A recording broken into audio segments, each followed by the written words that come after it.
कुछ उस तरफ के गांव के लोगों ने उसको विरोध किया और जो बंद पड़ा वो बंद ही अभी क्यों मुझे पता नहीं चलता है। फॉर्मेलिटी सब हो गई है, गवर्नमेंट ने लेटर भी दे दिया है। अभी भी कोई आके मुझसे संपर्क करेंगे या तो विनोद या तो हमारे कार्यकर्ताओं को कहेंगे तो उसको हम बहुत जल्दी पूरा कर देंगे। लिटिगेशन की तो मैं खुद उन्हीं ने कहा है आपके चैनल में कि मैं कोई हमारे पास आए तो मैं उनको याद दिलाना चाहूँगा, जब उन्हीं ने पोईसर जिम खाने में कोरोना वायरस के सर्टिफिकेट जब दे रहे थे योद्धा के, तो उस वक्त मेरी कमेटी को भी दिया गया था कि कोरोना में हमने भी काम किया है, तो इसलिए उन्हीं ने हमें दिया। तो मैं उनसे जाके मिला था तो उनका ये जुमला था कि आप मैंने जो काम करना था कर दिया, आपका काम है आप अपने आमदार के पास जाओ। तो ये हुआ कि उसमें 2 झोंपड़े अगर हट जाएंगे तो एक चौड़ा रास्ता 30 फीट का 35 फीट का एक चौड़ा रास्ता बन जाएगा। उसके लिए उन्होंने कहा था कि जो लोग हैं मिल के उसको हटाएं और पैसा दें। बीएमसी के ऑफिसरों को उन्होंने कहा था कि इनको कहीं पर करके शिफ्टिंग करके।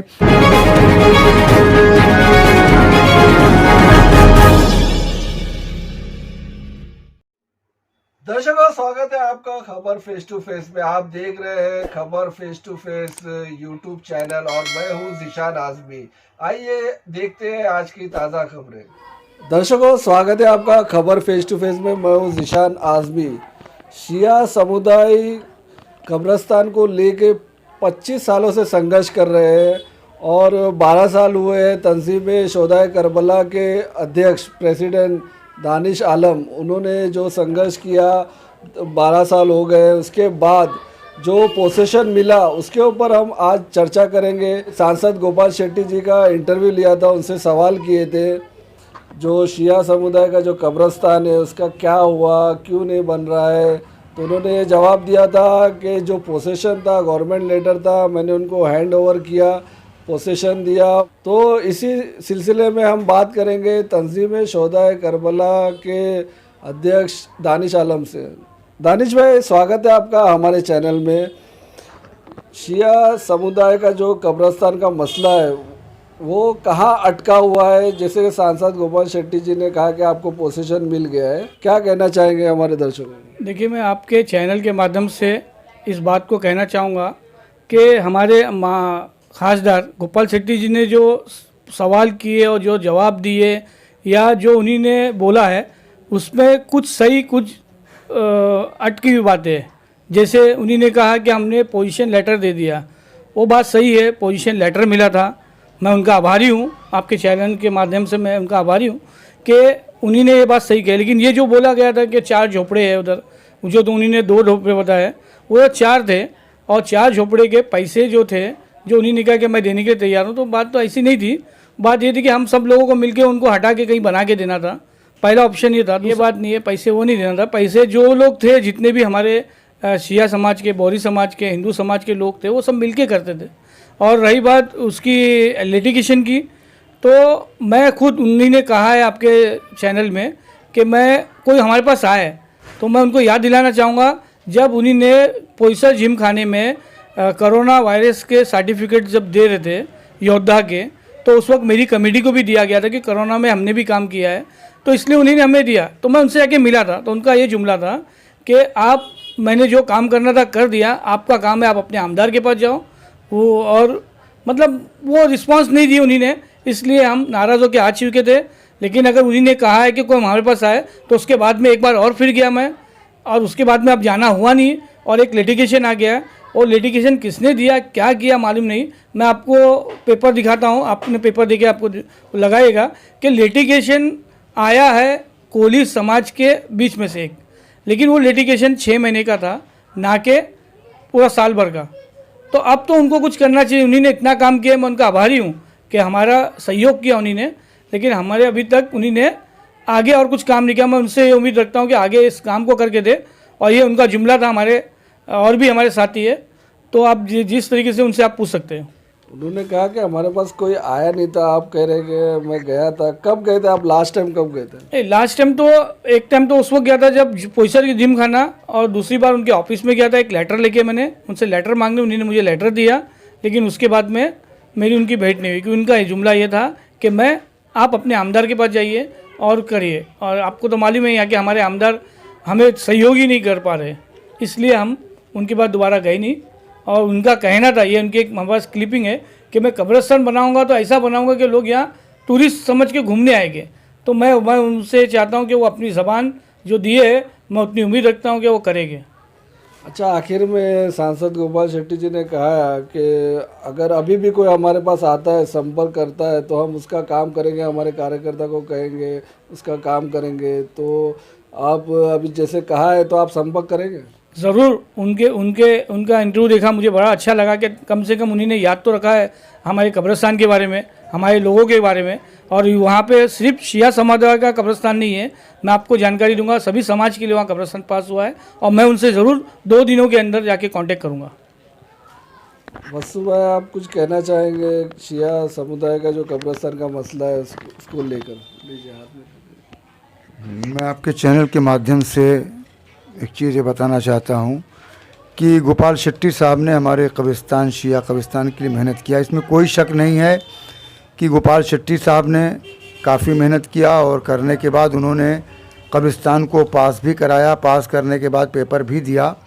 लेकिन उसके बाद जब हम लोगों ने फिर उनसे कांटेक्ट किया तो उन्होंने एक जुमला कहा था कि अब आप अपने आमदार से मिलो, जो कि आमदार से मिलना हम लोगों के लिए कोई मुश्किल नहीं था, जाते थे। लेकिन कभी उन्होंने हमारे इस काम के लिए, ख़ास करके शिया कब्रिस्तान के लिए सहयोग नहीं किया। तो गोपाल शेट्टी जी ने जो कहा है उसमें झोंपड़े थे, हम लोग सर्वे में भी गए थे, हम लोग वहाँ साथ में थे, गोपाल शेट्टी साहब भी थे। तो उन्होंने जो कहा कि झोंपड़े को हटाकर वहाँ पर जो है रास्ता निकालने के लिए, एक ब्रिज बनाने के लिए, तो ये हुआ कि उसमें 2 झोंपड़े अगर हट जाएंगे तो एक चौड़ा रास्ता 30 फीट का, 35 फीट का एक चौड़ा रास्ता बन जाएगा। उसके लिए उन्होंने कहा था कि जो लोग हैं मिल के उसको हटाएं और पैसा दें। बीएमसी के ऑफिसरों को उन्होंने कहा था कि इनको कहीं पर करके शिफ्टिंग करके जो पैसा बनाने का होगा वो जो लोग हैं मिल के उसको कर लें। बहरहाल उनकी बात को मैं अच्छा समझता हूँ, उन्होंने बुरा नहीं सोचा था हमारा। लेकिन मैं फिर उनसे एक बार कहूँगा कि अगर उनको वाकई में जज्बा है तो आज फिर उन्होंने जो आपको इंटरव्यू दिया है कि हमने करके दे दिया है, करके देने के बाद काम रुक गया, सारी चीज़ें होने के बाद उस पर लिटिगेशन लग गया। तो ये भी एक सोचने का वक्त है कि हमारे सांसद कुछ कर रहे हैं और उनके अपोजिशन में कोई तो है जो काम को रोकता है। तो अगर सांसद जी हमारे वाकई में, माननीय सांसद साहब जो हैं वो अगर वाकई में हम लोगों से हमदर्दी करते हैं तो पास करके उन्होंने दिया। 10 लाख रुपया बीएमसी को भरने को भी आ गया, हम लोग उसके लिए भी रेडी थे। लेकिन लॉकडाउन लग गया, उसके बाद से सारे काम रुक गए। उसके बाद जब हम लोगों ने भरने की कोशिश किया तो यह उस पर लिटिगेशन लग चुका है। तो मैं आपके चैनल से माध्यम से ये कहना चाहता हूँ कि हमारे आमदार जो हैं और हमारे ख़ासदार, ये दोनों आदमी अगर हम उसे कहें तो हम उनके पास आते हैं। और ख़ासदार ने तो हमको बहुत सहयोग किया है, लेकिन आमदार ने सहयोग नहीं किया है, जो कि हम लोगों ने कई बार उनसे टाइमिंग भी लिया कि हमको एक बार मिलना है, आपसे बात करना है। हमारे जो तंजीम के अध्यक्ष थे उन्होंने बाकायदा फ़ोन भी किया और लेटर भी दिया कि हमको आपके कब्रिस्तान के बारे में मिलना है, लेकिन मुलाकात नहीं हो पाई और उन्होंने कोई उसका रिस्पांस नहीं दिया। ये एक अफसोस का मकाम है कि एक शिया कब्रिस्तान का, यानी ये तो दुनियावी चीज़ें हैं कि इंसान के मरने के बाद किसी भी धर्म का आदमी हो उसको दफन करने का, उसको जलाने का, उसको गाड़ने का हर कौम में ये रिवाज है और लोग सारे उसमें सहयोग करते हैं। लेकिन अफसोस है कि हमारे मालूनी में हमारे साथ ये दोगलापन हुआ है कि आज तक 25 सालों से हमारे यहाँ कोई शिया कब्रिस्तान नहीं है और हम लोगों को यहाँ से 30 से 35-40 किलोमीटर दूर मुर्दे को ले आके दफन करना पड़ता है।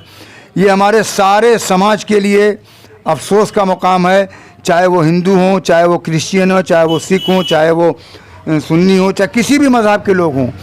ये उनके लिए एक अफसोस का मकाम है कि एक कौम ऐसी है कि जिसको मुर्दा दफन करने के लिए यहाँ से 40 किलोमीटर दूर जाना पड़ता है।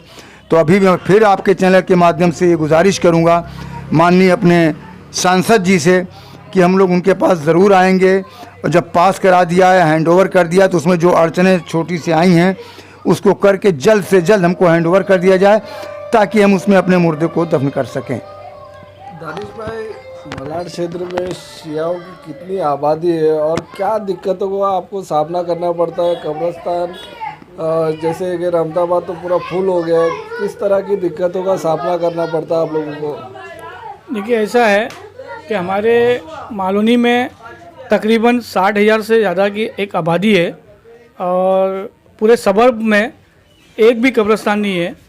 और हमारे को यहाँ से जाने के लिए अगर रेल रोड जाना है तो 30 से 35 हज़ार खर्चा आता है। और अभी मैं आपसे कहना चाहूँगा कि इतनी आबादी होने के बाद में एक कब्रिस्तान नहीं है, पूरे सबब में 1,60,000 के लगभग लोग रहते हैं। और मेरी ये गुजारिश है उनसे कि इस काम पे ध्यान दे। जो लिटिगेशन था, आज वो कोहली से मेरी बात हुई है, कोहली के कुछ लोगों से, वो लिटिगेशन को हटाने के लिए तैयार है, क्योंकि उनका कुछ समस्या थी वो से सॉल्व हो गई है। अब मैं चाहूँगा कि हमारी तंजीम को जल्द से जल्द वो वापस से हैंड ओवर करके हमारे हाथ में दिया जाए, जबकि वहाँ गेट लग चुका है फिर भी आया लिटिगेशन, वो मेरे समझ में नहीं आ रहा है। बहुत बहुत शुक्रिया दानिश आलम जी हमसे बात करने के लिए। इतने हमारे साथ तंजीम शोहदाए करबला के अध्यक्ष, जिन्होंने 12 साल से संघर्ष कर रहे हैं शिया समुदाय के कब्रिस्तान को लेकर।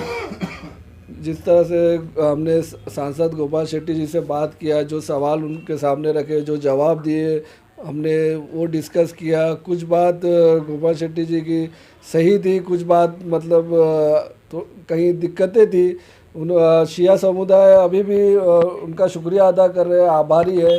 तो अब ये देखना है आगे चल के कि क्या होता है, शिया समुदाय का कब्रिस्तान बनता है कि नहीं बनता है। 25 सालों से 60,000 की आबादी है और यहाँ से बम्बई जाना बड़ा खर्चा होता है।